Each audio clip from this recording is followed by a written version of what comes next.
Real quick, before we get into the show, I wanted to share a new service called Getita that Ken and I have been using that has made us over $10,000 in Amazon reimbursements. The service requires no monthly subscription, and Getita collects a small percentage of the money they recover for you. It takes less than 5 minutes to set up and works on all Amazon marketplaces. Go to Getita.com, Getida, and enter promo code FTM400. That's FTM for Firing the Man 400 to get your first $400 in reimbursements commission free. How much money does Amazon owe you? Welcome everyone to the Firing the Man podcast, a show for anyone who wants to be their own boss. If you sit in a cubicle every day and know you are capable of more, then join us. This show will help you build a business and grow your passive income streams in just a few short hours per day. And now your hosts, serial entrepreneurs David Schomer and Ken Wilson.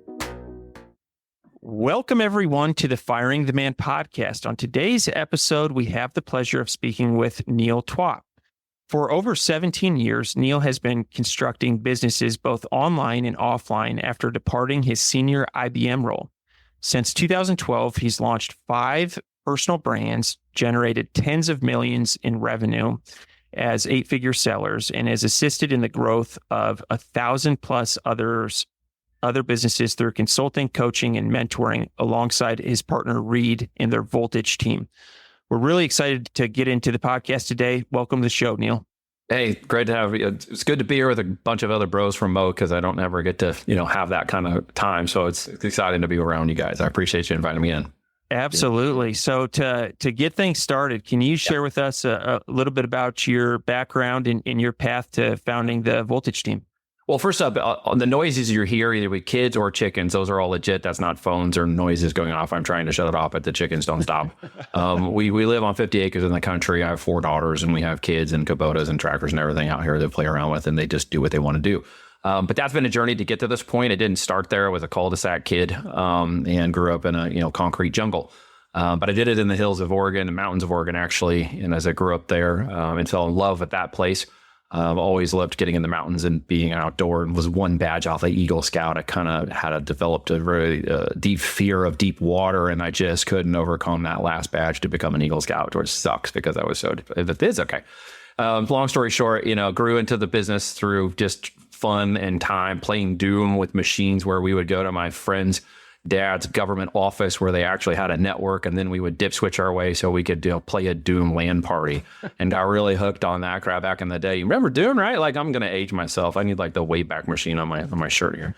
But grew it for an interest in that, and thought about doing things, but ultimately I wanted to become a fighter pilot. Like, I was going to go into the Air Force. My dad's Navy, and I just wanted to fly. I wanted to go fast, so I really didn't plan anything outside of high school.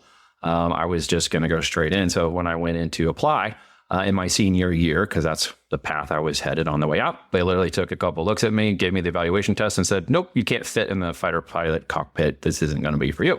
You can go fly C-130s, you can do all that other stuff, but you can't do this. I'm like, crap. So in the last year of my senior year, I then backpedaled into applications for college, even though I didn't want to go there. As it turns out, I've been playing music since the 4th grade, so I got a relatively full music scholarship in trumpet and classical jazz, and went to college. Failed out 3 times and got saved by the internet because I didn't want to be in music. Business was different in that way because it was transitioning as computers and the internet were starting to come online. Windows 3.1, all this stuff was just moving so fast, and they were moving it into the universities and giving it to the professors. It was just this huge transformational time. And as the internet grew, I'm like, well, I want to do some of that. Like, I realized that there's a whole huge opportunity, but academia was way behind. There was nothing they could teach me there. So I had to jump in the corporate world, which I did, and started teaching myself programming on the fly. It's the phrase, who that gets you there and what that keeps you there. It's a common theme in my life, to just push through and get in and be like, yep, I can figure that out, and then stay up till 2:00 in the morning and figure it out. So that's how I got in to a programming gig. I actually figured out I was pretty good at it, but then didn't really want to stay behind the computer for very long. Had an opportunity when Sprint launched its PCS mobile division in Kansas City. They're like, hey, we're launching a mobile division. And I was a contractor for their long distance, and I was able to apply. So I went over and got a job basically on the first mobile launch division team for Sprint PCS when I went to market. And we got to see that thing grow from 5,000 combined employees within their infrastructure to 80,000 employees in 5 years.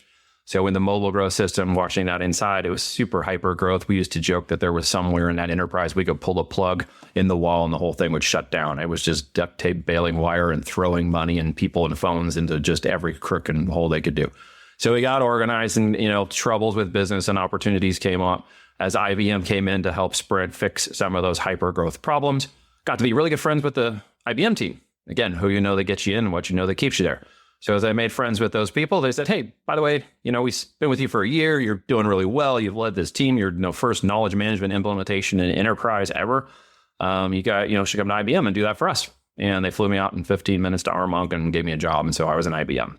No degree, no experience with that, no Yale or Harvard degree. And suddenly I'm nobbing with PhDs and double docs and these guys. And I'm like, oh, I feel really out of place. But I managed to figure it out for almost 5 years. And then I fired the man. What happened was in 2017, we kind of came to a normalized crossroads. I got into that track because that's where money was being spent. That's where everything was growing. As I mentioned, academia was not there because they're typically 2 to 4 years behind everything. Now that I think they're like 2 to 4 minutes behind the entire world. They're just it's almost irrelevant in my mind. We can talk about that later. But as you continue forward, the business was building, the growth and opportunity were going. And IBM was also looking at how to change and consolidate major changes into 2007. So much was changing, and they kind of saw some forecasted economic problems coming in 2008, 9, and 10, as you might know. And so they were like, what do we do? And so let's outsource the entire division to Argentina. Like, well, I don't want to go to Argentina. Well, if you don't, then you get this little cool thing called an early retirement package. I'm like, oh, great. So I took it. And there's such a thing as burning bridges, and there's burning the boats. Very different, right? I don't know if you've ever heard of this before. So I didn't burn the bridges when I left. I left as good as I could with the walkout. I got the news in February. We got married in March. So a new marriage. And then I'm out of a job in June. So it's like, hey, we're off to life now. This will be fun. Let's try to balance new job, new business, new wife. See how that works out. We're still married. Short story. We're still married, by the way, like 8 years. So long story short, I got through that process and decided it was time to burn the boats. So there was no going back. Like there was no, maybe I want to do this. Maybe I don't. Maybe this business will work. Maybe it won't. There was just, that is the time, make or break it, back against the wall. Never going to stop till I figure it out. So I burned all the boats. Turns out the bridges that were still there helped me in my first and second year as I made IBM a client of my business at that time. I went back to fix the projects that the other people had screwed up when they brought it back on shore because the offshore teams had actually foobarred everything up. So they hired me back at what was about a $82 an hour salary at IBM with all the benefits and nonsense. And I got hired back at $250 an hour as a consultant. So I said, you want me back? Here's my fee. And they were like, come on in. When can you get here? So I was like, great. So the problem was I was still trading time for money, just in a better construct. So I didn't realize until years as I went through process and years and became more business oriented and got out of the Kiyosaki quadrant. I got out of the idea of an entrepreneur and business builder and got into the idea where I'm self-employed. And now I have to start thinking as a self-employed business person. And that started to really change the way I wanted to grow the business. Is this boring? Should I stop? Are we like too far into it? No, keep going. This is great. I realize I'm rambling. I better stop for a second to make sure this isn't what you were looking for. But long story short, I keep saying that, but we'll get to it. Get through the process and realized that I was going to fail in about year 4 and 5. And what I was failing at was not the business of consulting, because I was charging good. I'd actually got a couple of other consultants. And so I was billing under staffing and consulting hours with them. And so I was splitting my time. But I was also not taking enough time to do that. And I was actually jeopardizing other things by trying too many things and not staying focused, which is kind of a crux of new entrepreneurial mindsets, right? I just want to try all these things and hope one of them works instead of just trying one thing until it works, right? And so I learned that the hard way. And before I went out of business, I hired a mentor. And it turns out, he was very good at sales. Sales fixes everything was the mantra he burned into my mind. Sales fixes everything. You just have to be able to deliver what you sell. So do it with ethics and integrity, or the whole ship is going to burn. So don't just sell to sell, but sales fixes everything. So when I finally got that, I realized, my role was no longer the consultant role. It was the role of business and development, was the role of leadership. And I had to transition backwards into something that was relatively new, because doing that in the corporate world was very different than doing it on your own. In the corporate world, you're supported by systems and processes and existence and HR and all this stuff and finance and accounting and payroll. And then all of a sudden you're responsible for all of it. And that can feel at times very overwhelming if you don't get help doing that process, figuring out who to trust, where your experts are. And I expanded that through my mentorship and then ended up with 10 consultants that were working under with me, freeing up my time to do other things. My project team was on private and public sector stuff. We'd help deliver the census for the 2020 census project as a major consulting support role and subcontractor for IBM, which is cool. And in that process, I started to do more online marketing to business development and create lead generation opportunities for the company. What I realized was I was actually really good at it. I was good enough at it that I started to apply the same media buying tactics for other businesses. So I became a lead gen agency as a one-man operation. But I was doing it through cost per install, cost per acquisition, mobile phone applications, and lead gen applications for specifically mobile phone. And we were doing it on spreadsheets because there were no UI UX interfaces. There was no Facebook mobile. There was no Google. There was none of the stuff everybody enjoys today. There was literally created in a spreadsheet, throw it up, give it a $500 budget and see if it hits. And then wait for 2 days to find out if anything happened, right? So that's how I figured it out. But as I got better and better, and I went through 300 failed campaigns, of which the 301st campaign popped off. And what I mean popped off is I started making $1,000 a day in profit. I was hooked, right? And I was like, well, dude, I don't need the rest of the consulting world anymore. I can just step back here and run mobile applications and lead gen for companies on an affiliate and CPA basis. I don't need to be out in the world consulting or managing people anymore. And so I really turned that up. And then I got into it too deep. I got leveraged into a really cool idea for an invention where I put too much time, energy, attention, and money to it, and then discovered they were cooking the books a little and playing with some things that I knew were, SEC issues with investor funds. So I immediately went to a lawyer and got indemnified, and part of the process was to go bankrupt. So I had to bankrupt the business and everything to indemnify myself from things I didn't do, that I was a part of a business that was going to hit me too, even then I didn't do it. And through legal methods and the disclosure and discovery, it was of course proven that I hadn't done anything, didn't know anything about it. And of course, I was exonerated from that. But the long story short was, well, I'm back to reinventing myself again. Like, now what? So if everybody thinks like firing the man in their world is just like, well, I started this one thing and 17 years later, it's all perfectly good and fine. Like, no, man, I was pivoting like a speedboat through the water. It was like, we're over here, right? And so I had that expertise. So I went back to it. Like, I got refocused on what I was doing good before that whole sidetracked nonsense. And in the process of realizing that I was still trading time for money through affiliate relations and lead gen, I said I should own the offer. Like, duh, I should own the other end if I can own the front end. So then I looked at physical products. I looked at the business of products in flipping and arbitrage and private label and all of that. And in that process, I discovered Amazon had just purchased FBA Logistics Company, which is a separate logistics company that they rebranded to FBA. And it's now the 6th largest logistics company in the world. It's a freaking miracle the thing even works, right? So when they got that off the ground, and we're starting to say, come into our platform, we have FBM, Fulfilled by Merchant Options. I'm like, well, maybe I could give this a try. So trying to own both sides of the offer now, I started to flip products to see if it would work. And that was in like 2011, 2012. And it worked, by my surprise. Like, holy cow, this actually works.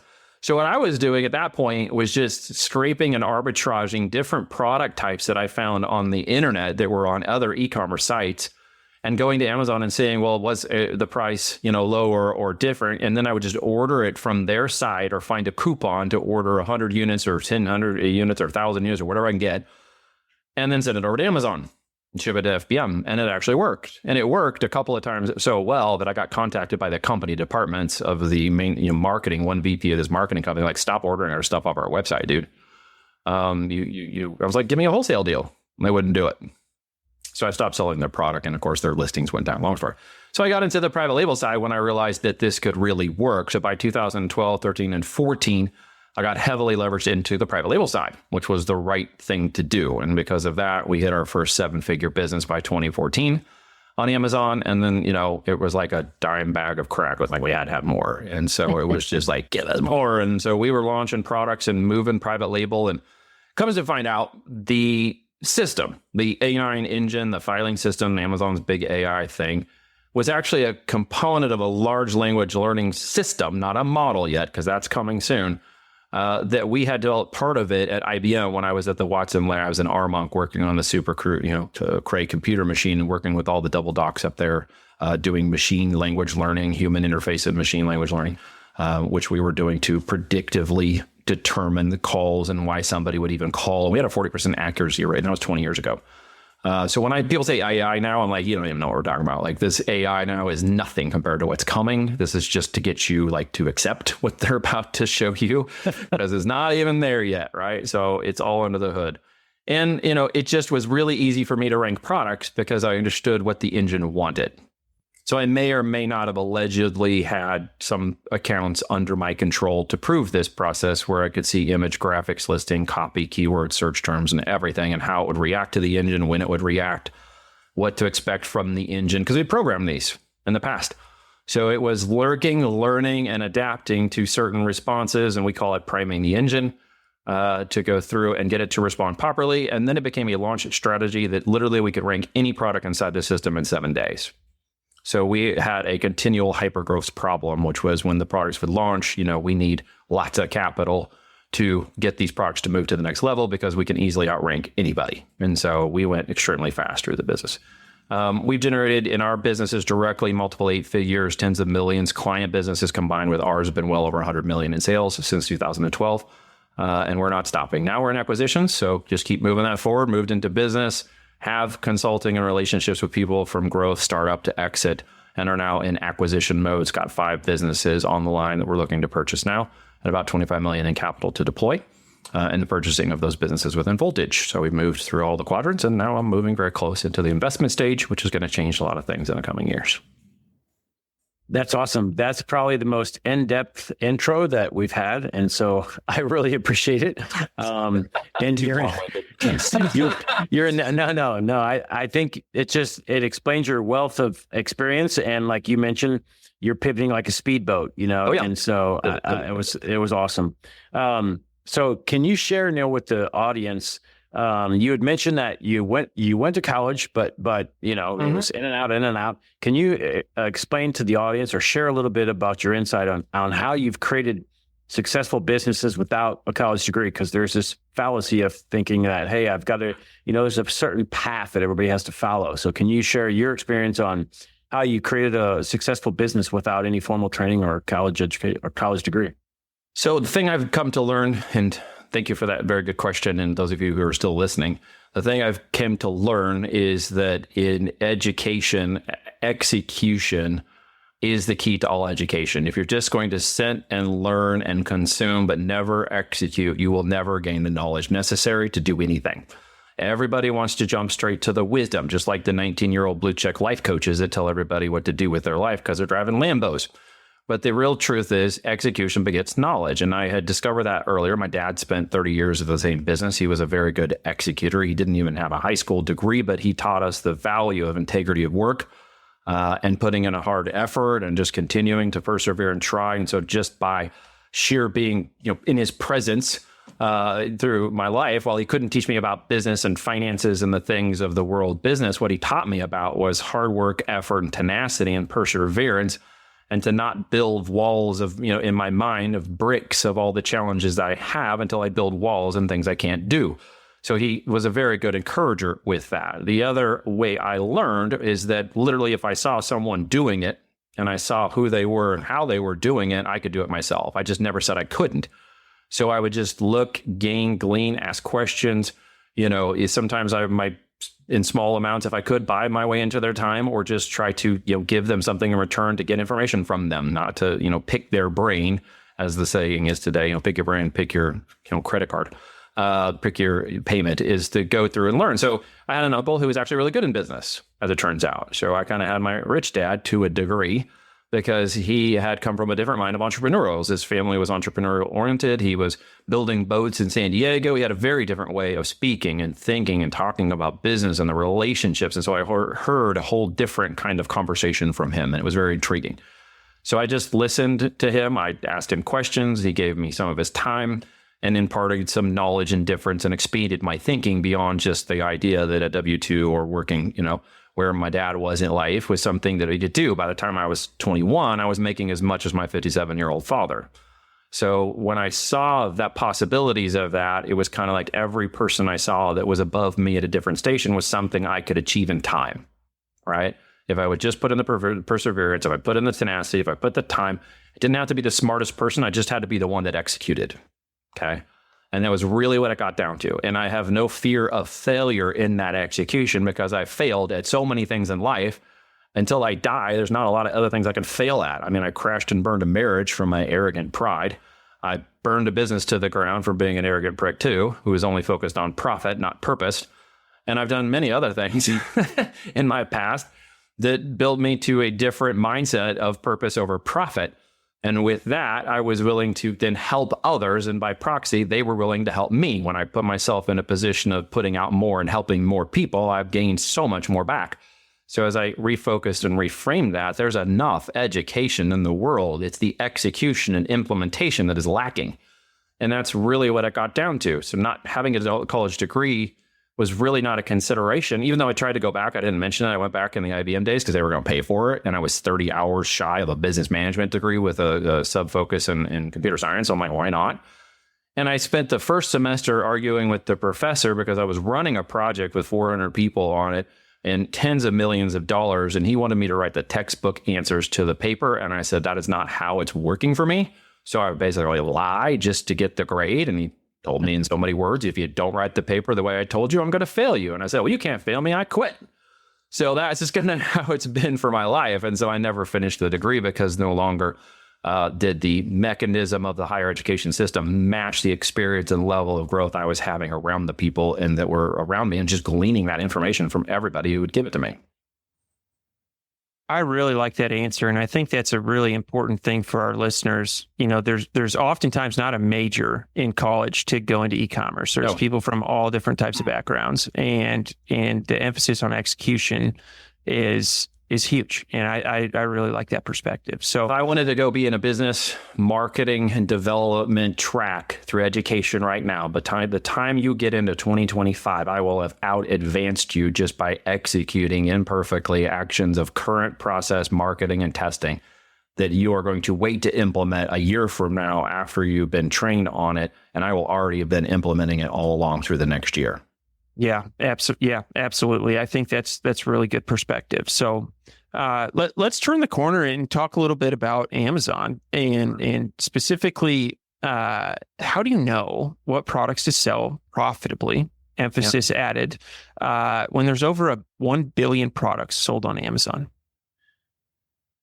Testing a lot of products has been a great way for us to define a methodology we call our green light process. Okay, trademark methodology that focuses on the net profit of the product first, and goes through and calculates all available and known expenses that are tied to a single unit of that product being sold, and then determining through manufacturing and processes where we can change what we call the green, red, and yellow, the green light process. If it is yellow, can I change retail and competition price point? Or if it's the manufacturer and I know that beyond 100, 1,000, 5,000 units, can I change the cost of goods for that product and grow with the brand and increase the profitability as I bring retail up or cost of goods down? And so really it's just running it by the numbers as they pencil in the green light process and become green, and I can validate the manufacturing.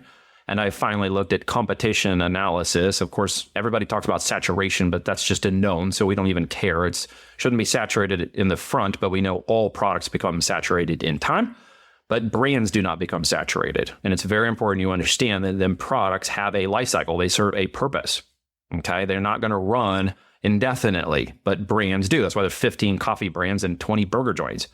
Brands can run indifferently. So if you think about products from an analytical perspective and from a data-driven perspective, this one's not going to be received probably very well on here in what I'm about to say, but I actually don't care about the product. Yeah, I care about the data. Why? Because I'm selling information in a direct response way to customers on Amazon who are buying products from Amazon, who's delivering it to them. So my role is not the product or the delivery. It is the sales fixes everything. It is the defining data points, okay? And I'll give you a couple of those in just a second, of what the product can do and what competition it should have to know that in time, there is plenty of market share in those 5 to 10 very focused brand competitors on Amazon that I'm going to compete directly head to head against. And then in time, the data shows that I can beat them. Okay, I'm not going to beat them right away. I may not even beat them this year, but in years 2 and 3, that's when I'm going to really be able to take over their market share. Okay, so if looking at it at a 2 and 3 year process is very different than looking at it as a 2 to 3 month process, which is what I hear so many Amazon sellers and the Hopium gurus and YouTube people all talking about. That is not realistic anymore, right? That can happen in a short time, but in a longevity of the business model, it doesn't get you to an exitable state. It may cause the business to crash long before you get there. We look at products to have a minimum of $12 in net profit per unit minimum, and that's net profit, okay? Not gross. Gross margin doesn't necessarily matter as long as it pencils into net profit. Typically, I'm looking for $24 to $48, which means I'm looking at price point retails at $50 to $200 plus. Don't sell anything less than $50 in Amazon, okay?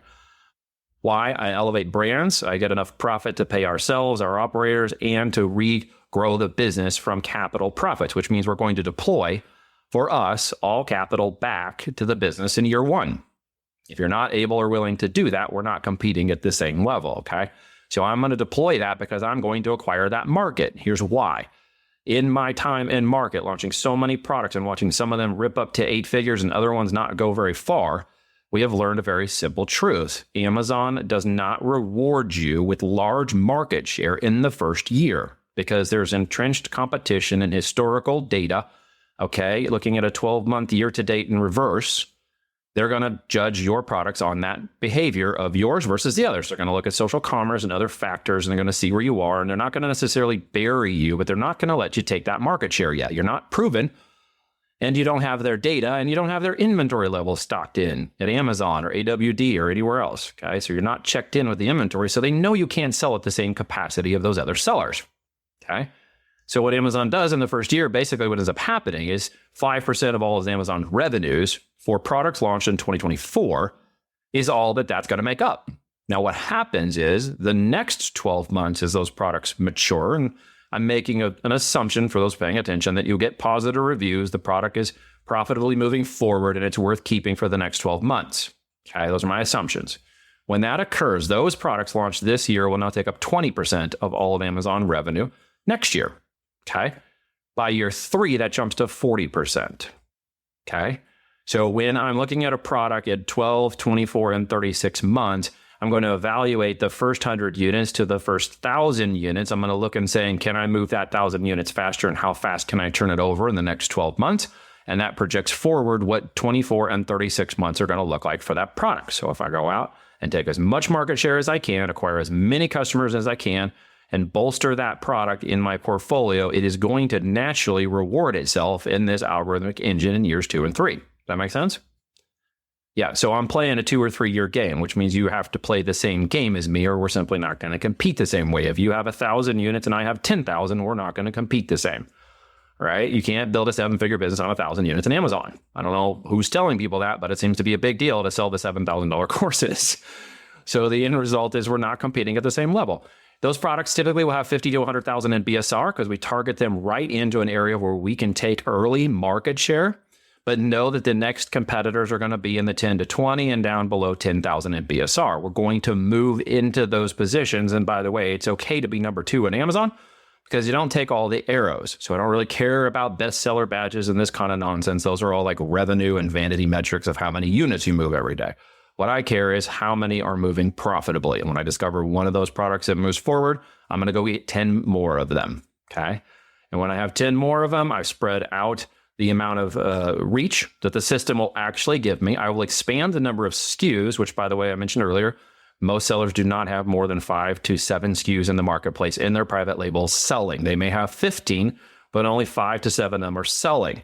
Pro tip, get rid of the other ones. Even if your green account seller health is green, it is driving down your seller health account, okay? The ones that are in there performing the best, if the ones below them are not selling and you remove them, watch what happens in 30 to 45 days.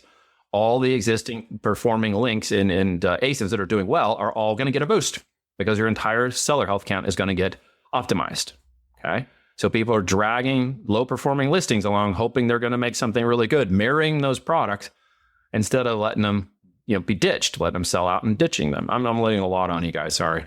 This is great. Keep going. Coming. Long story short, 50 to 100,000 BSR, 5 to 10 products or more. Ours is a 5x5 game plan. In 12 months, launch 5 products.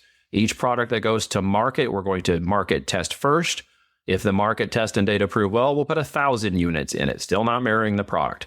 1,000 units of the same product, same packaging will then determine whether or not I should innovate and move that product, or how fast what we call unit ROI turnover percentage is going to occur, or a velocity of sales is another way of saying that, for the amount of 1,000 units I can turn over in a 12-month period. Okay. Why am I wanting to do that? There's a metric that means more to the whole system of Amazon than any other metric, and nobody ever talks about it. Amazon's Prime members, okay? You and me and my wife with our 4 homeschooled children who gets 4 boxes a freaking day on Amazon, is spending more than $1,000 on Prime every year. So what is my CLTV and target for an FBA Prime member when I'm selling a brand? $1,000 or more from that customer buying one product, multiple products, and additional products from me in a 12-month period. They need to spend $1,000 with me. That's my target. So they got to buy one $1,000 product. Let's do the math, right? They got to buy 10 $100 products, or they got to buy some other combination, or get on a subscribe and save and purchase that amount from that product. Now I can say that if I get 10,000 customers in a year across 10 products, 20 products that equal up to 1,000, do we see the numbers?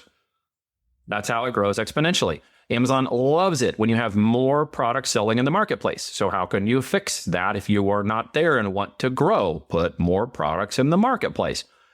Only make sure that they're selling faster, and growth and organic growth and PPC growth. And really the second favorite metric we follow, which is TA costs or tacos. Don't care about A costs, okay? That's customer acquisition. I mentioned that a minute ago. What I care about is the total advertising cost of sales, okay? And that matters towards my CLTV, which is my 12-month 1,000. So when somebody says like, well, I have 89% A cost. I don't care. Is your tacos between 8 to 15%? Great. Throttle it up. Well, but I heard this guy say I can only have 30% A cost. Then you're going to lose, right? Because others are going to be willing to acquire those customers away from you. And you do not have a business unless you acquire customers organically or through PPC. So my strategy for PPC is much more aggressive than most Amazon sellers want to consider, or don't realize the impact of it positively for that organic growth in year 2 and year 3, right? So that's why my businesses end up with 70% organic growth and 30% PPC when I meet a lot of Amazon sellers who have that complete inverse. 70% of their business is PPC and only 30% is organic. And they know if the PPC shuts down or the cost goes up and their A cost changes, they're hosed. That happens all the time, doesn't it? I see it all the time. I hear it all the time. People got questions. They're completely inverted. One of the ways to fix that is the third metric. Okay, we talked about the first metric and second metric. The third metric we pay most attention to is organic PPC sales organic over PPC. So that means when I launch a new product, I will not touch it for the first 21 days. I am looking for maximum optimization and priming the engine to determine where I'm getting impressions, clicks, and sales from inside the engine organically. I'm even willing to wait longer to see that be proved, because Amazon has been doing something for a long time. They never published it. They don't talk about it. Just watching it over a long enough period of time has shown they will penalize your listings if you put PPC on it too soon. They will lower your score in the system, and they will force you to pay for more traffic. Okay. We've seen this with Facebook. We've seen it with other algorithms. We've seen it more publicly in other marketplaces, but Amazon very quietly doesn't tell you this. Okay. I broke their engine a long time ago in 2014 and hopped on a call with their VP of marketing and sales. And they're like, how the hell did you break this? Like, you broke our PPC engine. And I was like, what do you mean? He's like, well, you're doing numbers that don't make any sense. So your account was drawn to our attention. And I've got like 3 other people on this call who want to know, what are you doing? Not to brag, just to realize that I was pushing the system harder, and I was doing things that others weren't doing, and I was risking different levels of capital that others simply weren't doing at that point. So it was causing this problem to try to figure out. Now, very shortly, I'm not saying that it had anything to do with me, but very shortly, 2 and 3 years after that, they started hiring away a bunch of AdWords managers.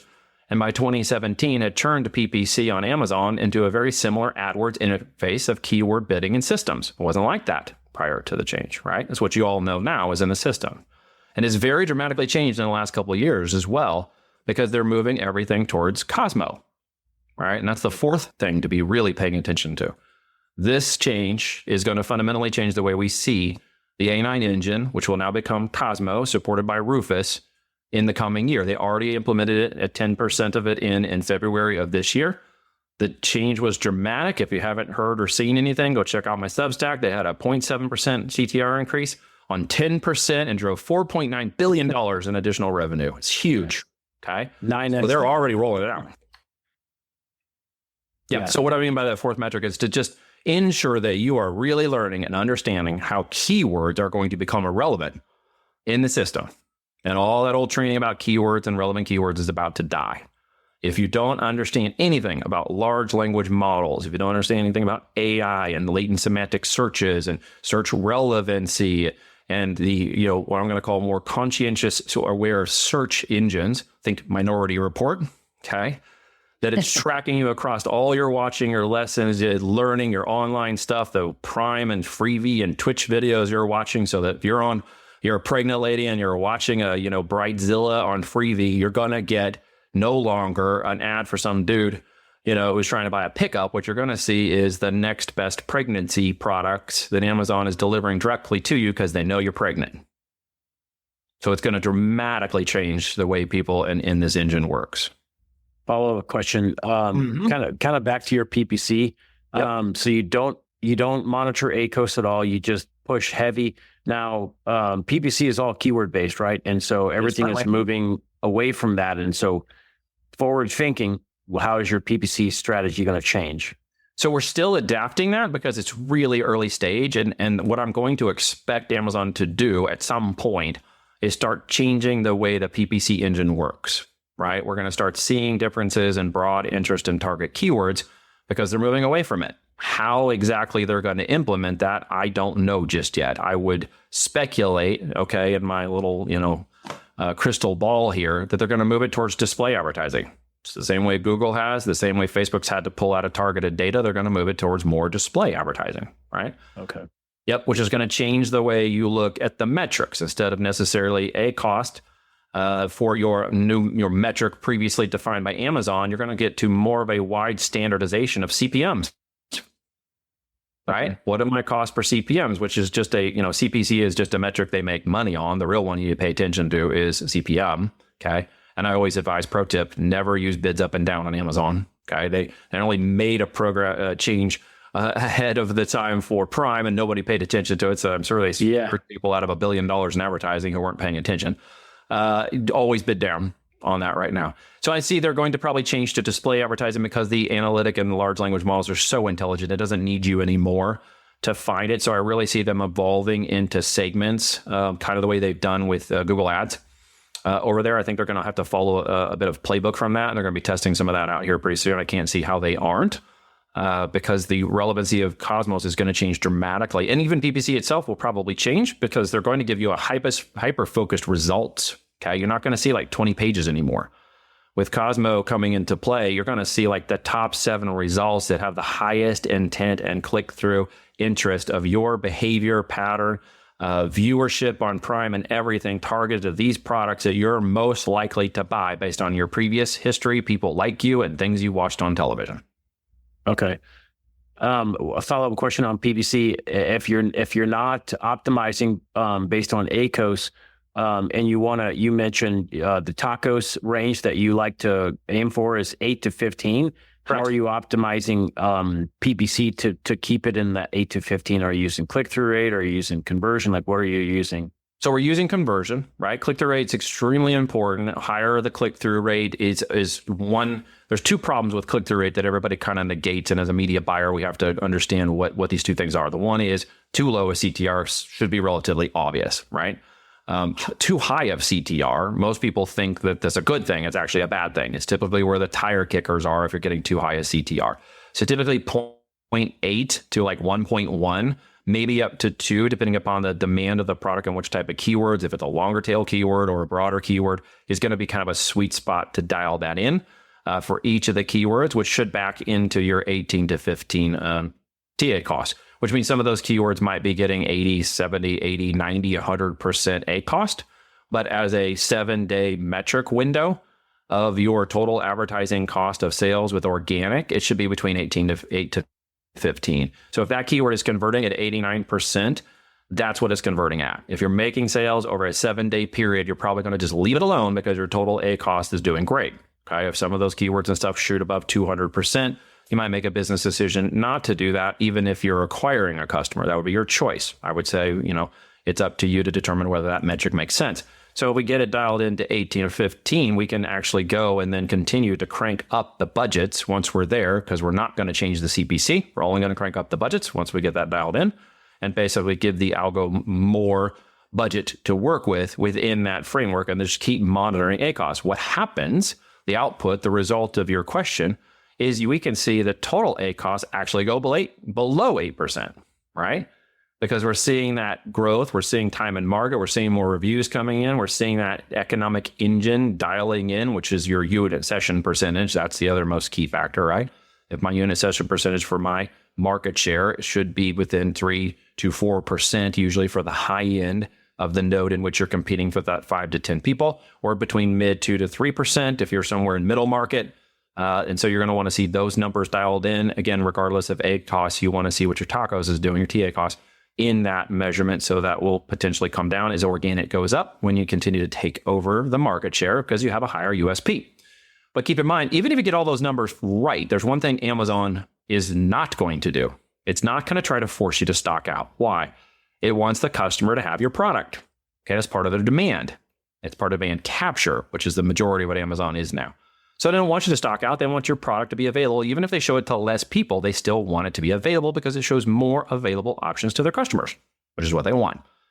But if you have 1,000 units and I have 10,000 units and my numbers are dialing better than yours, and I'm willing to risk that next level of inventory and you're not, once my inventory is above yours by at least twice, so you got 1,000, I'm at 2,000, and all those other metrics are being dialed in over here, because I can have all those really dialed in and not have enough inventory, and it doesn't make any sense. It's not going to improve a whole lot, right?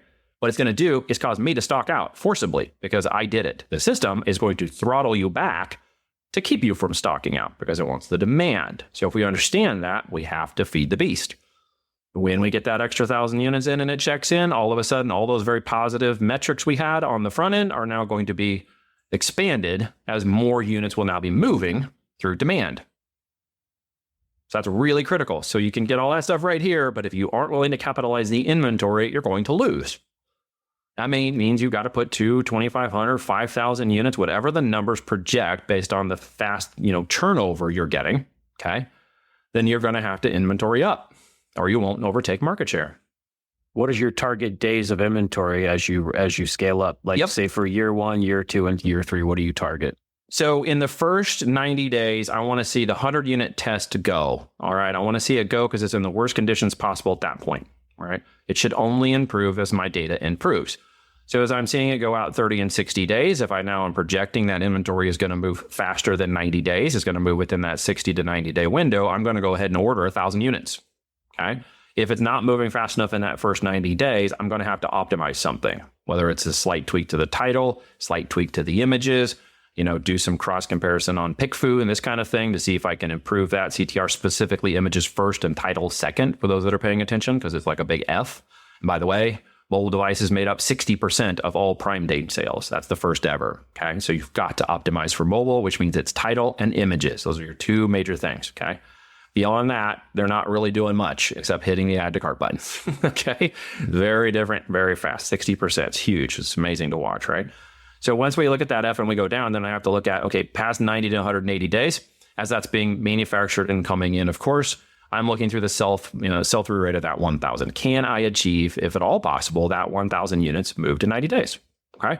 But if it takes up to 180 days, that's okay too, because I'm looking at it in terms of what is that product going to do in maybe a competitive, hard to breach kind of space, right? In terms of entrenched competition that's in there.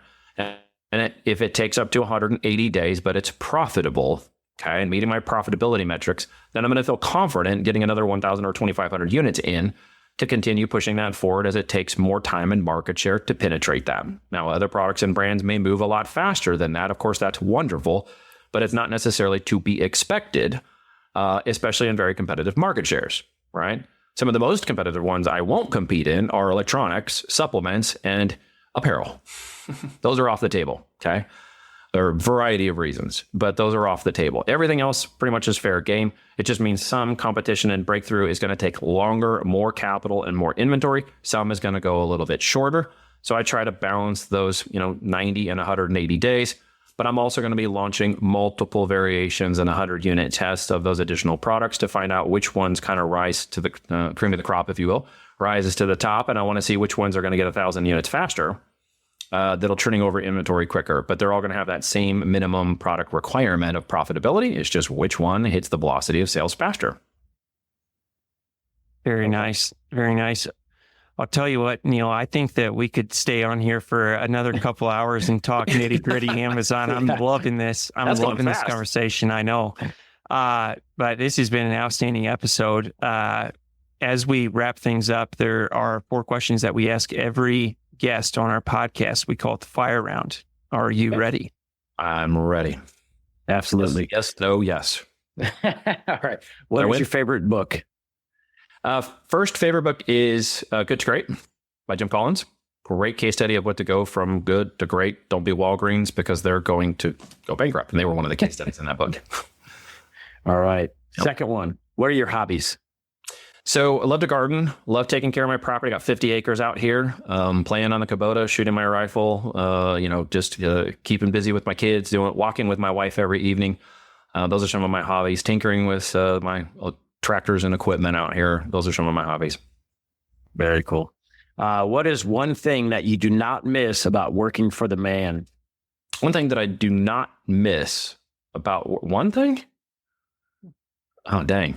You're going to get me into a train wreck. Someone else's corporate credit card.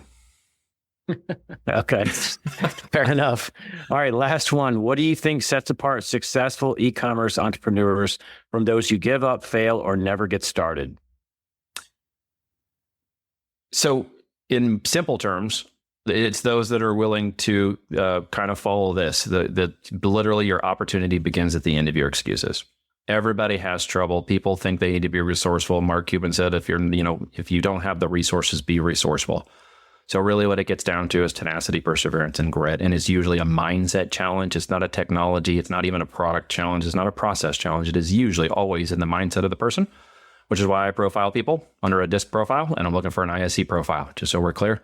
Those are operators, daily, weekly, monthly. They're tenacious. They don't build walls and bricks of challenges. They realize daily, weekly, monthly problem solving in business is a normal part of any business operation. They see it as an opportunity, not necessarily a challenge. And really that gets down to preparing and coping in your mindset with things you need to do to de-stress, refocus, and reframe, go back to work. I like it. I really, really like it. All right, David, over to you to close out the show. Absolutely. I want to thank you for being a guest on the Firing the Man podcast. If people are interested in getting in touch with you or Voltage Digital Marketing, what would be the best way? So they can go to voltagedm.com. You can check out a copy of my book. Notice I didn't say I'm not that arrogant anymore. So I've got my book over there, Almost Automated Income with FBA, building a profitable lifestyle business you can run from anywhere, even in the country or on a laptop. So go check that out. And some free training to unlock, as well as my 8-figure mind map, a video presentation of myself and my partner, Kevin Harrington, going over our as seen on TV strategy, talking about how we capture demand on Amazon and then grow into multiple channels beyond Amazon and then move to exit and acquisitions. So you're welcome to go check that out. And I'm on social media, and yeah, it is Twa, and it's the 3-letter last name, and no, it's not the airline, and you can find me all over Google. All right. That sounds great. Well, this has been a really fun episode. Thank you so much for your time today, and looking forward to staying in touch. Thank you, guys. Appreciate your time. Before you go, we wanted to share a new service that Ken and I have been using called Getita that has made us over $10,000 in Amazon reimbursements. The service requires no monthly subscription, and Getita collects a small percentage of the money they recover for you. It takes less than 5 minutes to set up and works on all Amazon marketplaces. Go to Getita.com, Getida.com, and enter promo code FTM400. That's FTM for Firing the Man 400 to get your first $400 in reimbursements commission free. How much money does Amazon owe you?